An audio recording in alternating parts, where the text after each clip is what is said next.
Je suis arrivée jusqu'à Massanta, mais j'ai dit à Monsieur le Premier ministre, je dois venir voir personnellement la famille, les parents, les oncles, les tontons, les tantis.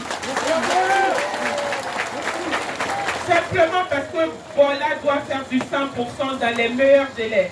Monsieur le coordinateur du PN-RAVEC, vous avez l'obligation de faire de Bola l'une des sous-préfectures et de faire de Veila l'une des préfectures les mieux cotées dans le cadre de ce recensement. Est-ce qu'on est d'accord?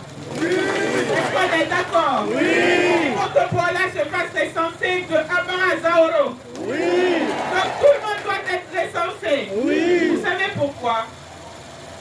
Monsieur le Président veut que chaque Guinéen compte. Et pour qu'il puisse le savoir et qu'il sache qui est où, dans quelles conditions, de quoi il a besoin, il faut que nous ayons des identifiants uniques. Vous allez me dire, mais on l'a déjà fait auparavant. Mais non, chaque 10 ans, il faut le refaire. Et surtout que cette fois-ci, nous le faisons de manière beaucoup plus numérisée encore. Nous avons besoin de données fiables. Nous avons besoin de données pour préparer les soutiens que les gens ont besoin pour l'agriculture, pour les appuyer pour les femmes, les coopératives. Nous en avons besoin.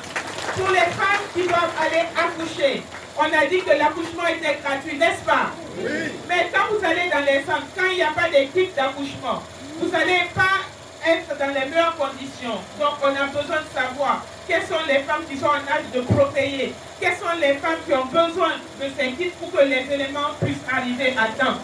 Que les professeurs soient là pour nos enfants, que de bons cadres sortent de Béla, comme vous en avez déjà fait, n'est-ce pas? Oui. Vous avez des ministres, vous avez des directeurs, vous avez des députés, on peut être fiers de Béla. Mais pour ça, il faut que ça continue.